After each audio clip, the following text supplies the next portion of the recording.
my.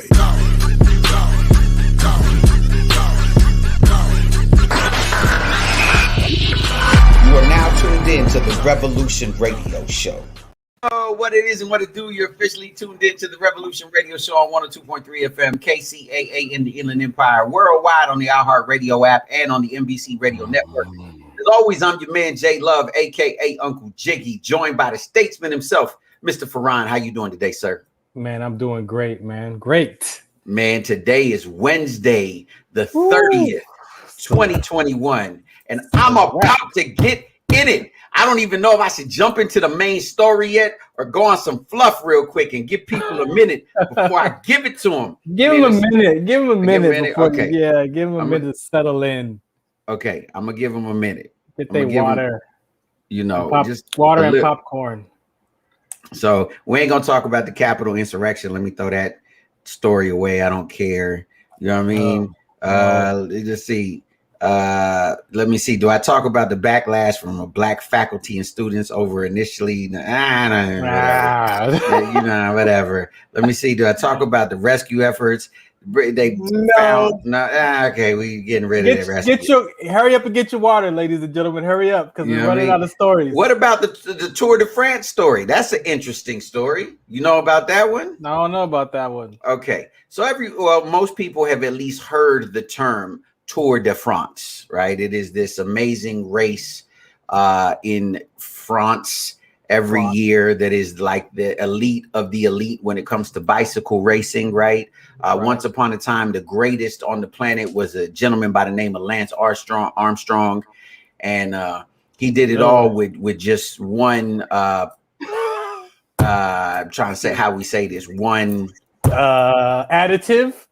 Yeah, one additive. But apparently, he was taking steroids. But I'm like, if a man beat cancer and only has one friend, I think he deserves to take steroids.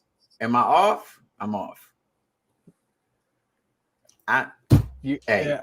But anyway, you're on your own on that one. Here's what happened this year in the Tour de France, right? So apparently some French woman, I think she's actually German. Okay, so let me shout out Nika, I think one of the only Germans I know. What's up, Nika from Gym in the Box? You know what I mean? I'm about to show my results in a minute, man. gyminthebox.la. Y'all need to go check it out, the beautiful body shaper. But she's always bigging up the Germans. Well, this time the Germans messed it up.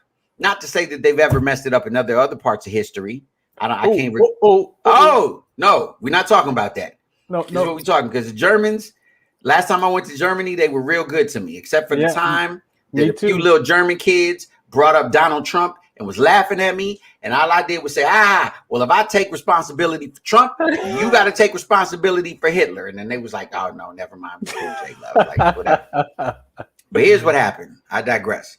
Yeah. She decided she wanted to send a German shout out to her parents back in Germany, right? Okay. So she made a big poster, and it says, I don't know what it said. I can't read German, okay? But it was a shout out to her parents. It was probably like, hey, mom and dad, hope you got some strudel. I don't know. I went to Germany. I didn't eat no German food.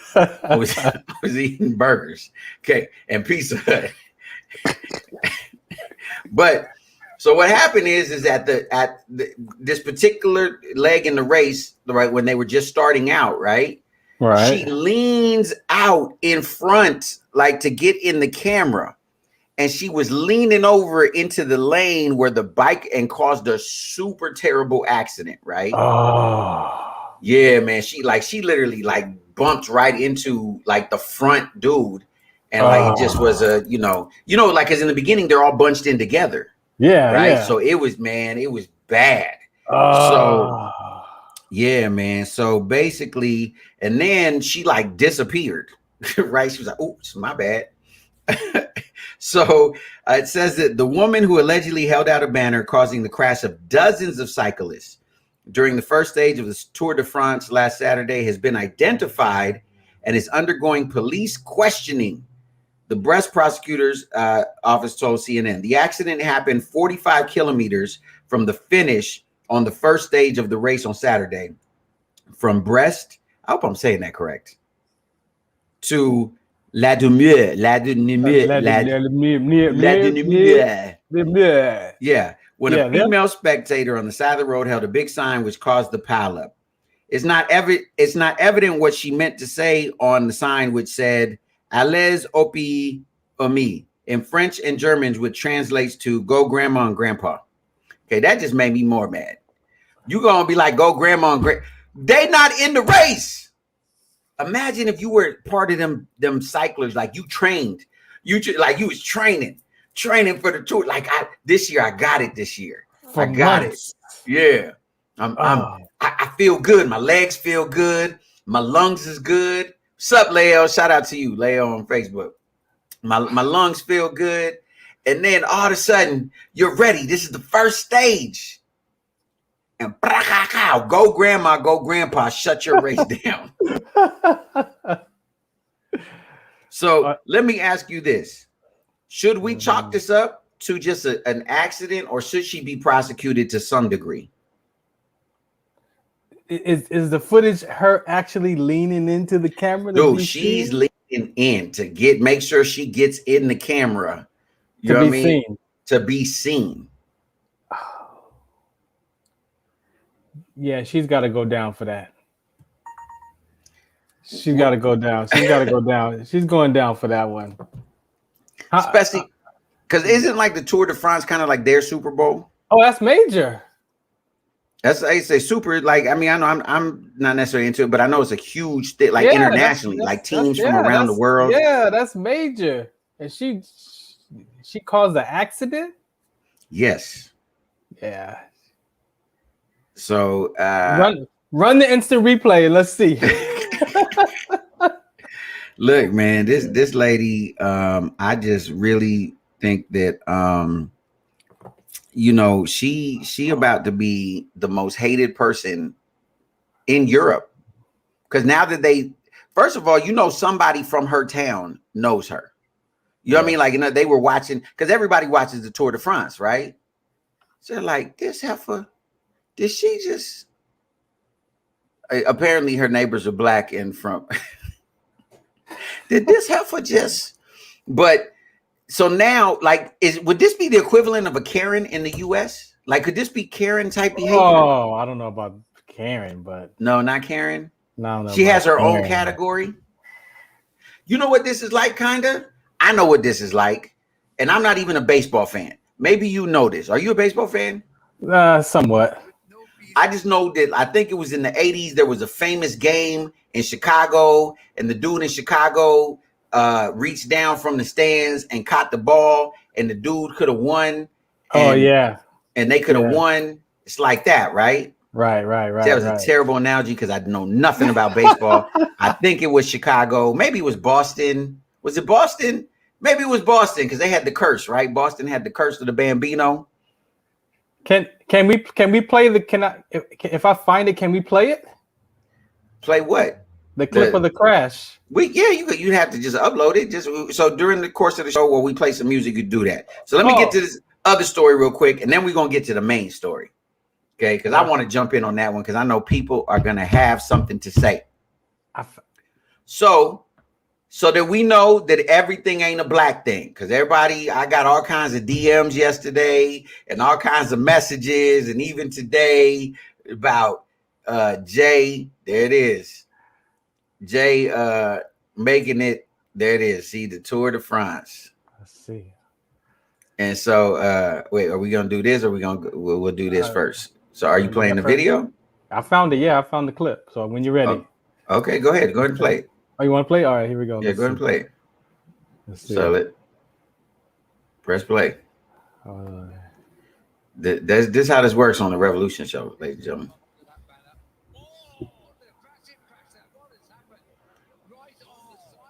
gentlemen. Can you turn that up? So apparently what's going on, ladies and gentlemen, for those of you driving in your cars, it is pandemonium, right? Like the first group of bikers, they heard something happen so I'm kind of narrating to you what's going on in this clip.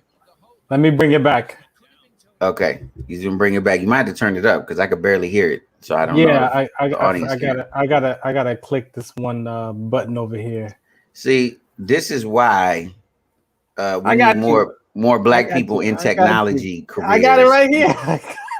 I got it. We almost as bad at technology as we are at swimming. I forgot to click one button. All right, here we go.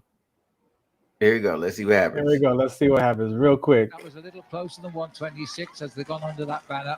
Oh, the massive crash there. What has happened? Right on the side of the road there. Look at this. I don't know what's happened there. Maybe they clipped the crowd, but whatever has happened, they are in a right mess down there at the moment now. How many riders? Let's hope.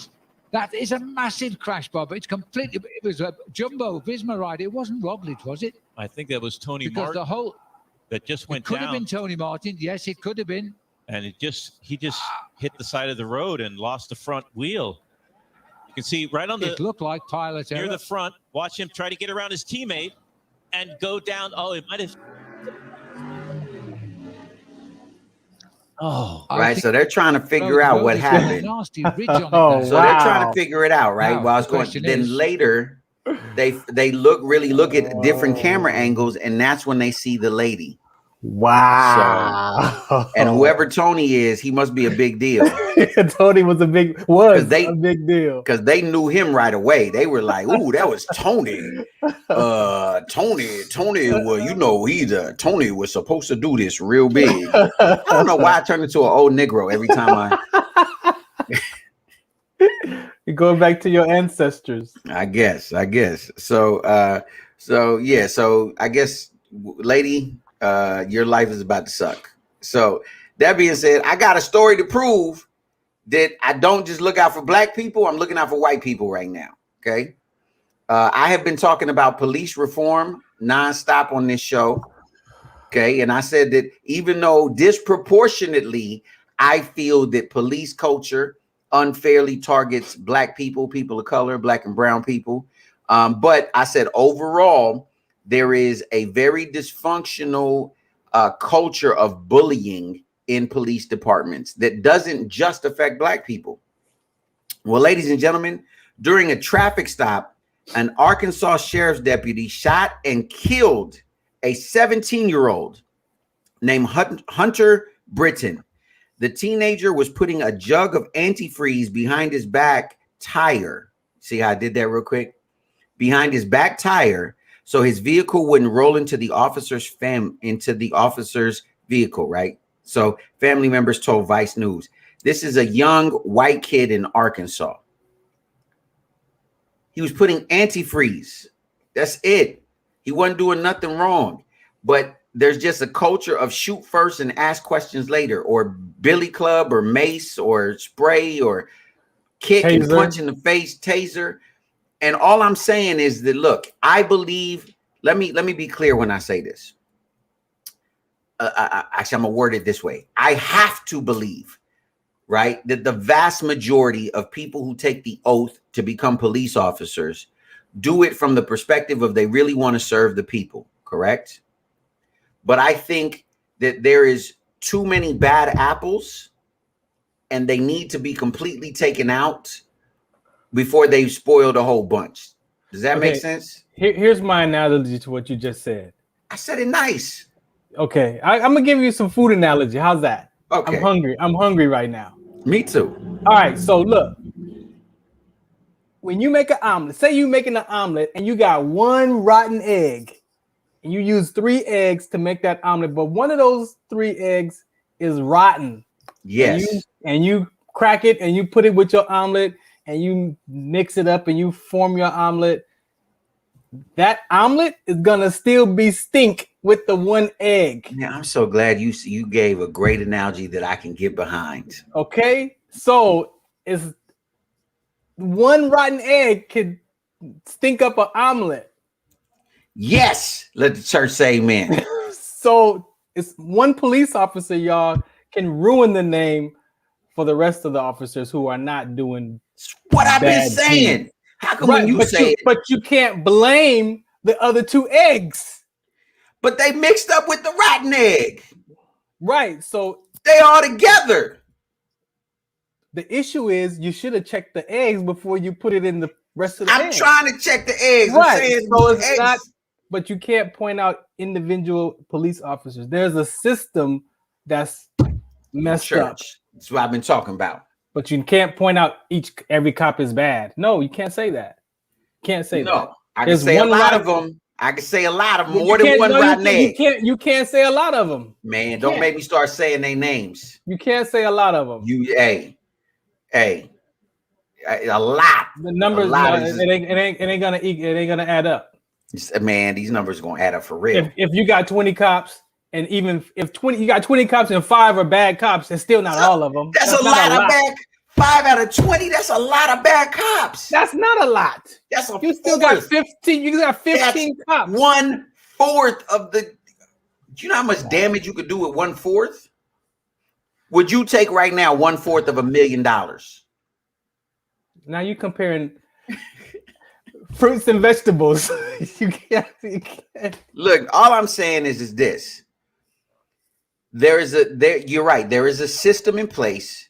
And there is a culture. I want to get these and more police officers. We had these really amazing police officers on the show earlier in the year. One of them happened to be a friend of mine that I went to high school with, and then his buddy. They actually, one of them now trains police officers, and he said he's making it his mission to train them differently, right? And I think that's where it begins. It begins with the training. It begins changing the culture. You got to change the culture because you're not blue first. You're a human being first, right? That blue is your job. But I'm a veteran, bro. The identity crisis.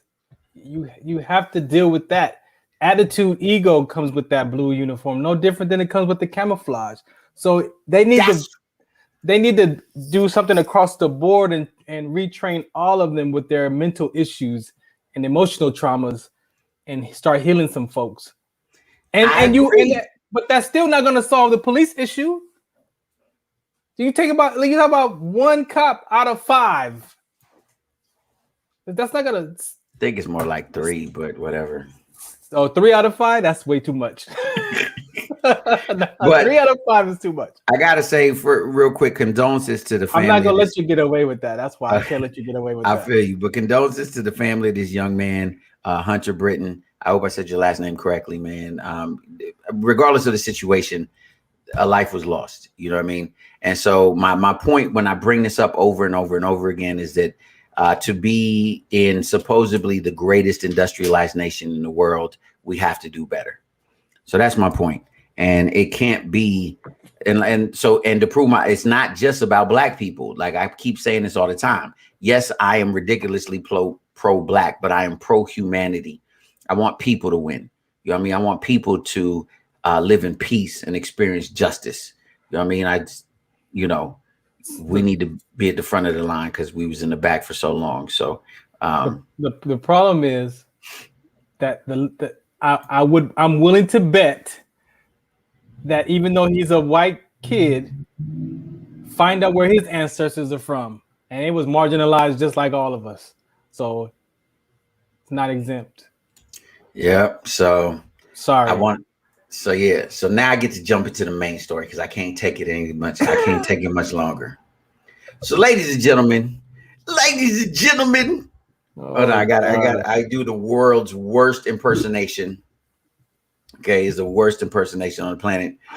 But apparently today, gentleman by the name of Bill Cosby was released from prison to go home and have some Jello pudding pops. Is he really going home today? Oh God. Yeah, no, he's already out. He was out since this morning.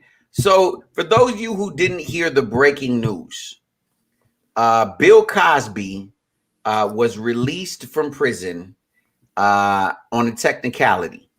Okay. Yeah, I'm gonna tell the truth. Okay. Listen, I know y'all think that hold on, we got a comment. I see a comment coming. Y'all need some snacks. I'm hungry. So listen, I know that y'all think that you think you know what I'm gonna say, okay? But I'm gonna tell you what I'm gonna say. First of all, from a legal, let me tell you the legal breakdown. Okay. What happened in this particular case is they basically bamboozled Bill Cosby to testify in what was supposed to be a civil trial, right? So they cut a deal with him that if he testified in the civil trial, right, because they didn't have enough evidence to go to a criminal trial, that he would not be prosecuted.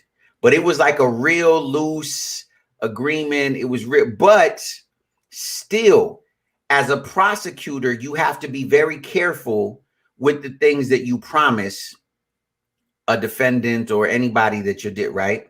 Right. So the Supreme Court said we have to uphold the integrity of the court, right? Because the prosecutor made this promise in a separate situation, and then another one came behind him and it was like, we got you. You incriminated yourself. And now we can file criminal charges, right? Legally speaking, it was unethical, right? So the catch on this is that he cannot be tried for this specific crime ever again, right? So on this, he's not exonerated, but it's that whole double jeopardy law, right? So, which makes things really interesting. Doesn't mean that he's innocent. It just means that on this technicality, not only was he let out, like he walked out for real, but they can't even retry him. Okay, they would have to find a new victim that was more recent, right? Because the problem on a lot of the accusations with Mr. Cosby was that a lot of the accusations were decades ago and they surpassed the statute of limitations, right? There is one final civil trial that is scheduled right now for November. And that civil trial, it has to do with a girl who at the time says that she was 15 years old and she was at the Playboy Mansion and that she was sexually touched by Mr. Cosby. So before we get any further on that, I see this goes back to my question that I keep asking. At what point is there personal accountability? Because first of all, what was a 15-year-old doing at the Playboy Mansion? Yeah, where were her parents at? Can I sue them? Can we sue them? Can we sue the parents? Jeez. I don't know. I'm just asking questions, y'all. I'm not being a jerk. I'm asking real questions. At some point, she had no business at the Playboy Mansion, even sitting in the car.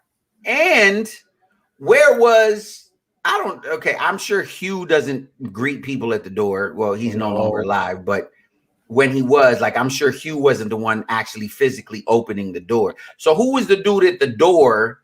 Right. That was like, and I know come on in. In the 70s, but let's be in the 70s, no one checked IDs. Well, that's cool. Yeah, that was the 70s. It was the 70s. And again, I'm not making excuses for terrible behavior. Right? I'm not making excuses for terrible behavior. Yes, parents need to be held accountable. Absolutely. But like the thing is that, like, what point do we take personal responsibility for the things, for our actions and our behavior, right? Because again, there's a confusing messages that are going out there, right? We're saying that on one hand, a child can be tried for murder, right? That they were capable enough, or even just tried as an adult in criminal court, right? This is happening over and over again, where children are tried as adults, and no, they should not have committed these crimes. But we're saying, you know what? They're old enough to have made those decisions.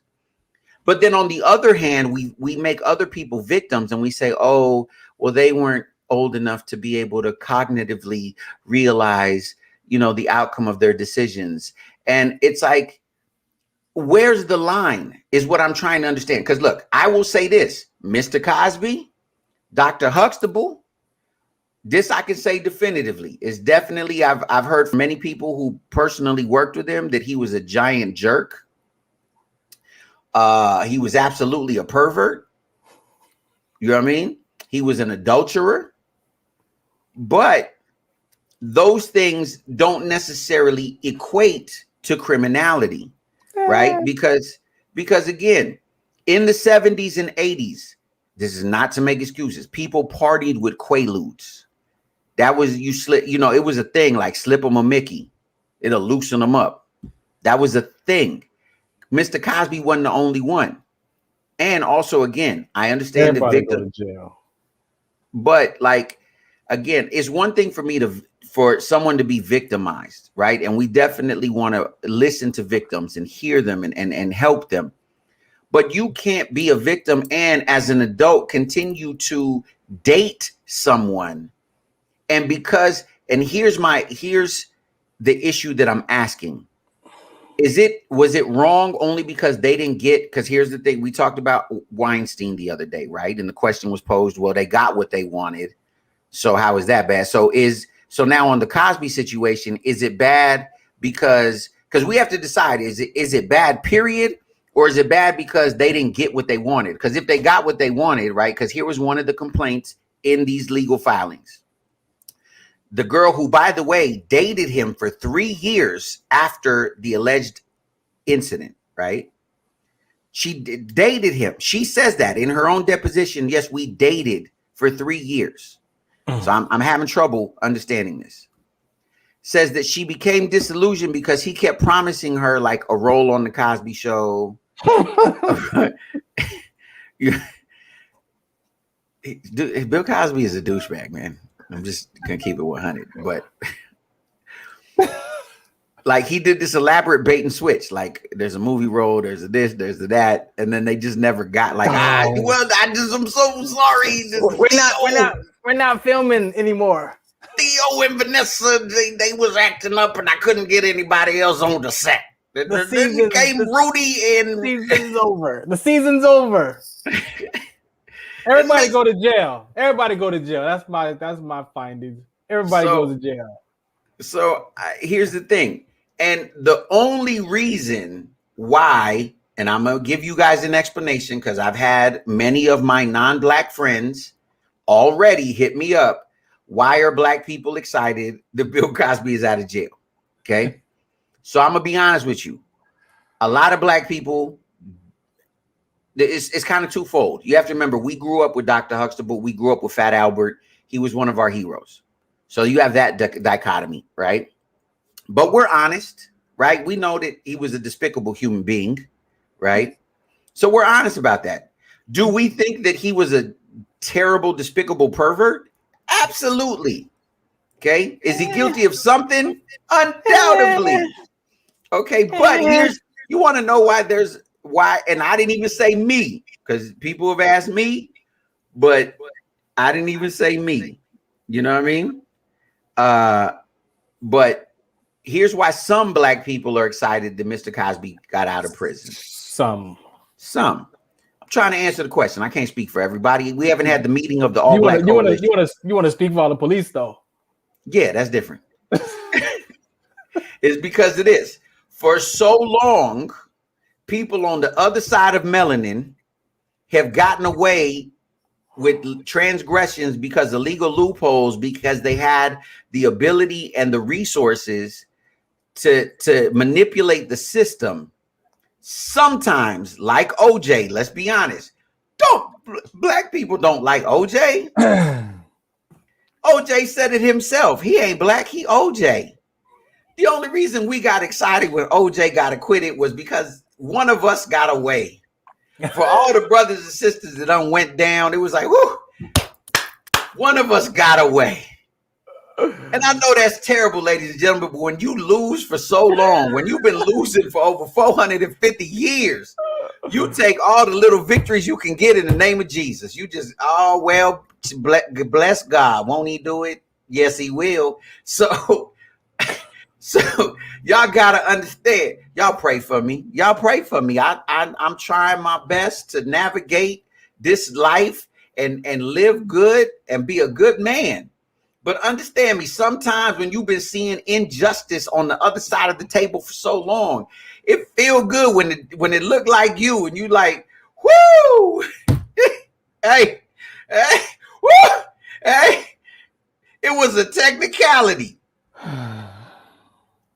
If y'all could see Farron's face right now. But those y'all in your cars, there's probably some people pulling over right now, just cursing my name. They cursing. They cursing my name right now. Everybody goes to jail. Everybody goes to jail. That's what everybody goes to jail. The parents, the guy at the door that let the little girl in. The little girl, she goes to juvenile. I mean, everybody gets in trouble. See, I can't even go there right now. It's too soon. The laws. Get back to, oh man. Like I said, if we just dealt with the 10 Commandments, we would be cool. We would be real cool because there's no clauses and amendments in there. Hey, straight. You know where the loophole is? Yeah, y'all made it up. It's under the blood. There is power, wonder working power in the blood. Isn't that what they used to sing? Isn't that what the old folks used to sing? Mm-hmm. Hey, they say, it's under the blood. If Jesus ain't talking about it, then neither am I.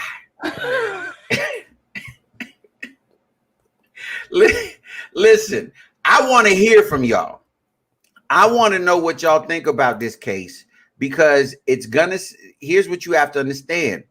It's no one wins in this. Okay. No. As much as y'all think that I'm not really happy. You know what I mean? I'm not. I need you to understand that no one wins because here's what it says. On one hand, it makes us a little bit leery when it comes to accusations, right? And you never want to be leery of someone who says they were victimized. But this makes you go because there's so many questions like, well, why did you date him? Why were you doing this? And again, I'm not trying to victim blame because you should never victim blame. But again, I have to go back to we all hold some kind of personal responsibility. Because if not, all of the things I did in my youth, right? When I was doing, like I've said this before, I'm a former drug dealer, former gang member. I've done a lot of despicable things earlier in my life. Could I have blamed it on the fact that I grew up in a dysfunctional home, that I was abused as a child, that the things that I saw at a very young age made me, put me in a state mentally that I wasn't able to control my actions. I wasn't culpable for my actions. So here's in the victim definition. Okay. So the key word, a person harmed, injured, or killed as a result of a crime, accident, or other events or action. Accidents, crimes. Okay. So what you're saying is, if I accidentally, yeah, exactly. Okay, hold on. Let me take me out of it. If Bill Cosby accidentally, inappropriately did something, it's still of someone was victimized. That's what we're saying. Yeah, that's what we're saying. A person who is tricked or duped. Oh, he did trick and dupe people. That's for sure. He did a lot of tricking and duping. He was a trick for sure. He was definitely a trick. Okay, so I guess and I understand that we have to take into account the power structure, the power dynamic. Like there's so many because nuances. there was a whole nother piece to why he got harassed because of buying the network and the prevention of him. So it was conspiracies that went along with that too. So who knows? Ahead. No, I'm just saying.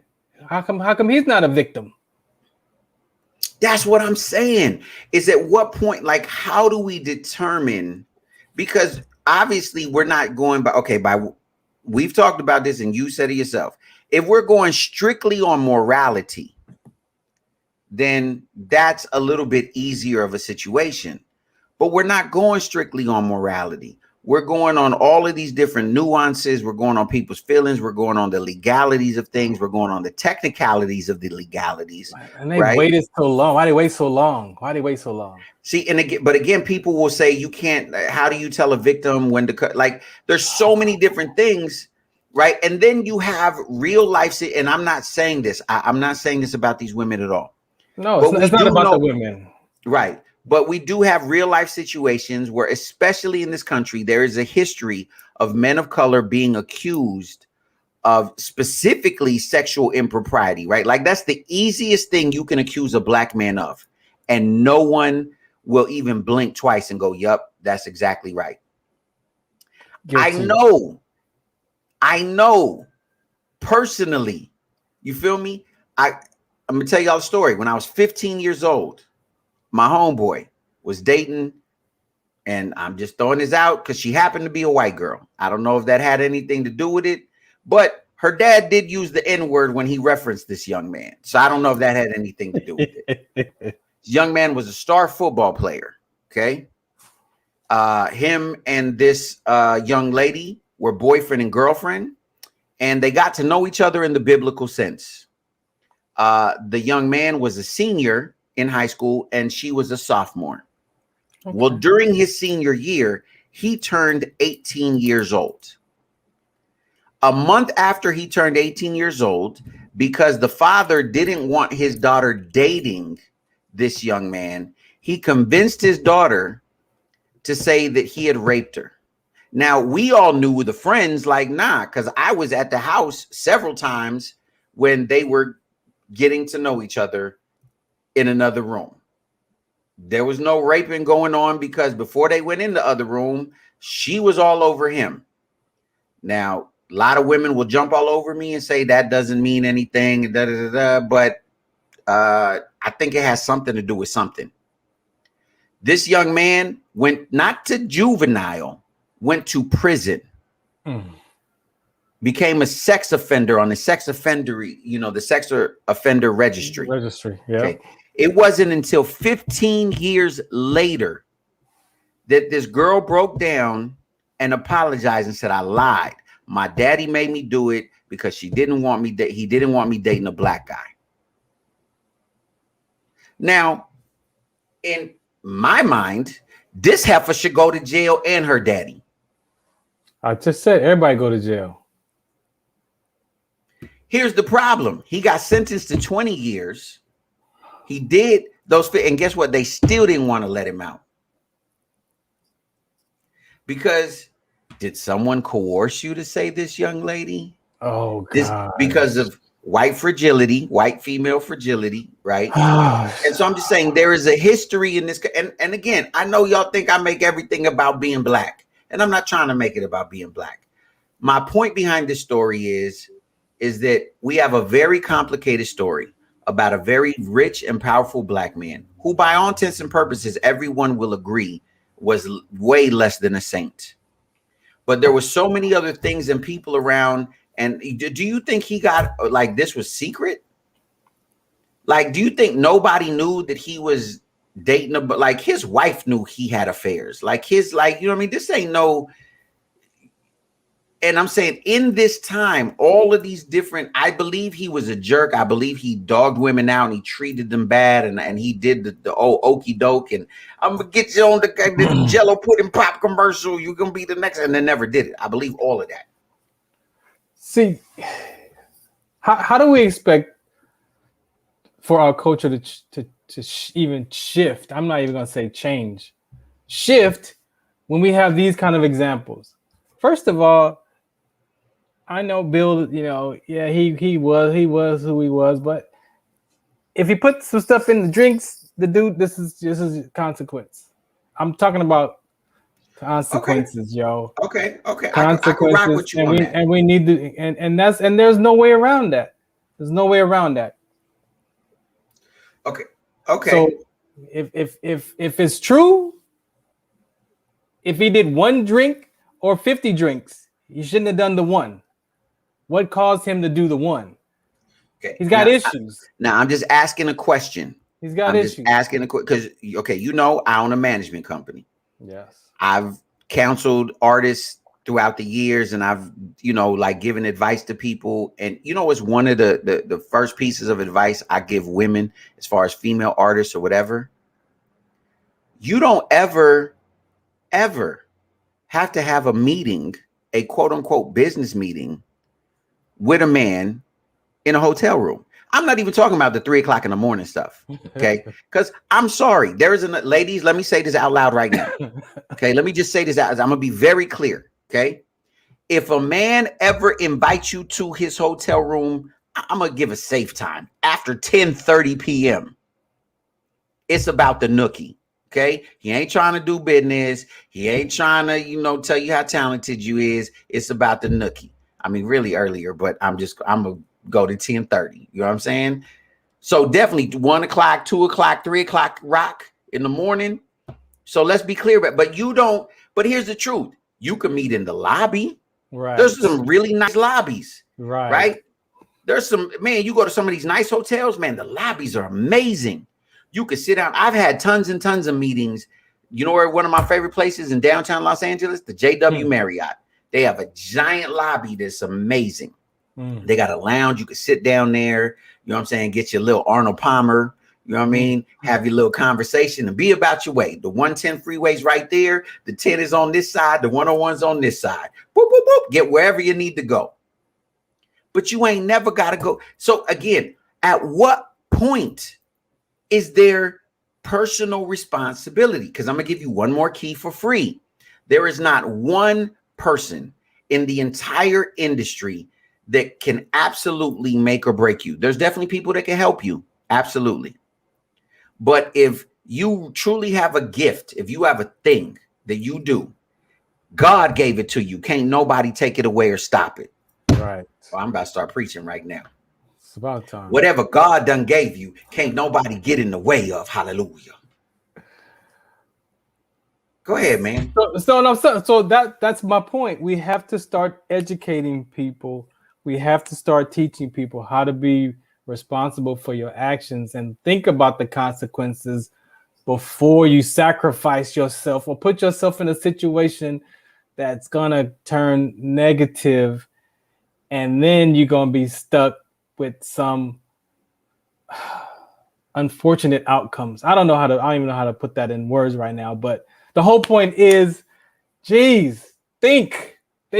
Which goes back to what I shared yesterday. Above all else, seek wisdom, knowledge, and understanding. Seek wisdom. Like this might be like again, I remember I shared there's a scripture that says all things are permissible for me, yet they're not all beneficial. This thing, I might be able to do it. But is it beneficial for me? Does this really, there's not another time, another space, another something? Yeah, you don't have to sacrifice yourself for stuff. Ever. For an opportunity. No, because again, your gift will make room for you. Yes. It will open doors for you that you can't open. And so all I'm trying to say is that I'm not blaming the victims at all. I'm not saying that this person isn't guilty. What I'm saying is that if we walk wiser, right? And it all goes back to biblical principles. It just for real. It is the bottom line is if you do these simple things, like we can eliminate and avoid, like life is life. There's gonna be ups and downs, and there's gonna be things that happen that you can't control, whatever. Right. But you can minimize the amount of trauma and the amount of devastation that happens in your life based off of personal accountability, responsibility, and making the wisest decision, right? Because I'm gonna speak for me. The bulk of the terrible things that have happened in my life, if I'm being 1,000% honest, including the things that other people did to me, were a result of me first making a decision to walk in that direction. I opened the door. Yes, they were terrible people. I was the victim of a fraud that cost me, I don't even want to say how much money. Stupid amount of money, right? Crushed my life. I lost my home. I lost cars. I lost friends. You know what I mean? Reputation. And I was legit victimized, legit. But you know what I also know is that I was the one that walked into that situation and made all of the decisions that I made to put people in that position. If I'm being honest, and you want me to be really super honest, you can call it intuition, you can call it your gut, you can call it whatever you want to call it. I call it the Holy Ghost was tugging at me, saying, "Man, you better don't do that. You shouldn't." You know what I mean? But I knew better. You know what I'm saying? Because now I'm gonna do this, and you know what I mean, and it's gonna blow up, and it's gonna whoop you wop. And I didn't listen. You feel me? And all I'm saying, people, is that look, we have to get to a point where we say, you know what? Pause. That sounds cool, but just, you know what I mean? Like, how about this? I know your room is on the whatever 32nd floor. Can we meet in the lobby? Right. Is that cool? Because anybody who's really about their business and really believes in you and really like, yo, I want to, like, yeah, no problem. Yeah. They might even set up the meeting earlier in the daytime. Really, you didn't have to come to their hotel room to stay to sign some documents. Unless he's living in the hotel, is he living in the hotel? But again, even then, the lobby's amazing. You know what I'm saying? Like, come on, like, man, we know the little cues and the little, like, the moment you start to feel uncomfortable, you got to understand one person cannot dictate your destiny. Oh, there's definitely people who can help. Don't get that twisted. Someone wants to come along and help. That's a beautiful thing. But there's a difference between that. And we know these things. And like I said, you start to hear that tug, that still small voice.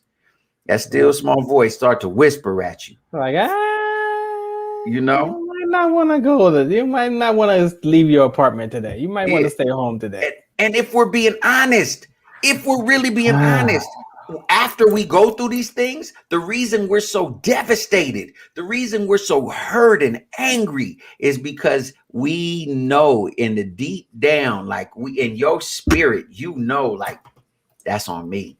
Yeah. That's on me. And again, this is not to blame victims. This is not to, because no one should ever do something to you or ever, you know what I mean? But yo, man, at some point, like, this is how you want to stop a predator. Don't go over. Don't give them no time. That's how you know what I mean? Because like the same story with, and I will say this, and we're running out of time. I read and saw a lot of like the testimonies, right, of the women, because there was over like 25 women that gave depositions for this Cosby situation.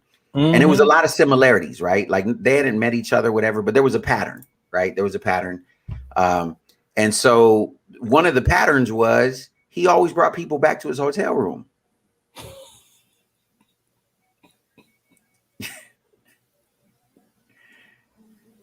So again, at some point, and like, I don't even drink, but I know that if people who drink, you can see if you order at the bar, if they put some in it. I don't know what the dude in the room put in the, I don't even like to drink stuff like water or lemonade at somebody's house I ain't never been to that I don't know. Like, give me a water bottle that ain't been opened yet, because I don't know you. Right. You know what I'm saying? People may want to touch my vittles. I'm sexy. You know what I'm saying? I don't know. You know what I'm saying? I got to be careful. I'm just saying that these are the things that we have to start to teach in our mentorships. It's not about just teaching these children how to tie ties and do a resume. Dang, we need to teach our generation some foundation skills, some dialogue skills, some achievement skills, so they don't have to worry about trying to go to nobody's hotel at 11 o'clock at night to get a contract signed so they can be on the TV commercial. Come on, man. Man, a lot of these times were like 1 in the morning. Man. It was like 1 in the morning. Come on, man. You know, they knew what they was doing, man. Look, I'm sorry. I'm just saying, in front of Jesus and the whole world, okay? I'm just gonna be honest with you, because this is not gonna happen. I'm not inviting nobody to nobody. Understand that right now. But if I ever invite you to my, I'm not in a good space. There ain't nothing holy about what's about, you know what I mean? Like, it's nothing holy. I'm keeping it 100. I know the rest of y'all got your life together. You and God is like this, and y'all don't. I'm just telling you right now. if it's me, man, like just because if I come just hang out and we can talk. I gotta go change clothes real quick. Come upstairs. Yeah, I gotta change. I gotta get more comfortable. I gotta change clothes. These come jeans and Crocs ain't comfortable enough. Come upstairs. I gotta talk to you real quick. And these t-shirts, this t-shirt and jeans is just whoo. I feel so just claustrophobic. but then again, what is that? And I'm sure this happens to men too. It's not just women that get violated. Men as well. Yes. What's that drive that's forcing you to, like I said, what's behind all of that? What's the spirit behind that drive? That's a whole nother conversation. So that you're so desperate that this is the deal here, and I got to go to his room to sign the contract. What? No, you want to hear a revelation? I'm about to give it to you. Come on. I'm about to look. Right after this, we taking up an offering. I'm letting you know right now. I'm about to drop it on you. Let's go. Okay. There's a scripture, the most misquoted scripture in the history of the world, right? People have often quoted this, and it says, what they say is money is the root of all evil. Okay. But that's not actually how the scripture reads, right? It says the love of money is the root of all kinds. It doesn't even say all evil. It just says all kinds of evil, right? The love of money, right? But here's the truth. The love of recognition, selfishness, pride is the root of all evil. Because the truth is, if you really follow everything, it's this insatiable desire to be noticed. The things that we do to be noticed are the things that ensnare us. Because look, the key to life is this: learn to be content no matter your situation, whether I have little or whether I have much. I am content in all situations, because as long as you're not content, it'll never be enough. And that insatiable hunger and thirst to be recognized will push you to do things and go places that you shouldn't go. Do it for the gram. I ain't gonna do it. Do it for the gram. I ain't gonna do it. And look, I know right now there's at least 4 people out there with $100. You can give that right now. You can give $100 right now. Matter of fact, I feel it right now. Somebody just, God is moving on. You want to give $1,000. I'm gonna put my Cash App up. But listen, we got to I'm that. just saying, these are things that when as a statesman, I wear that because I care about that next generation. So these are the kind of conversations that we have to have in the world, so that these generations coming up can be safe to our best abilities. At that point, then if you put yourself in a situation like that, then those are your consequences just the same. So with that being said, ladies and gentlemen, unfortunately, our time has come to an end today. We thank you each and every day for tuning in. We appreciate y'all, whether you're driving in your cars or some of you catch us on Facebook and YouTube and all that good stuff. We genuinely appreciate you. We hope you continue to do so. So, until mañana, when we get into this, you know what I'm saying? No matter what side of the table you land on, just say a prayer for Dr. Huxtable. Say a prayer for Mr. Cosby, because he needed. He got to get his life. He got to get his life back now. Yeah, so he gonna be all right, man. He's worth what, like 500 million? He gonna be all right. So without further ado, I'm your man J Love, aka Uncle Jiggy. I'm always joined by the statesman, Mr. Farron himself. Gotta remind you, reach for your best, reach for success, but most of all, reach for God, because God is love and love is everything, man. I hope y'all have a blessed evening, and we'll see y'all tomorrow, Lord willing. Peace. We out. Oh my.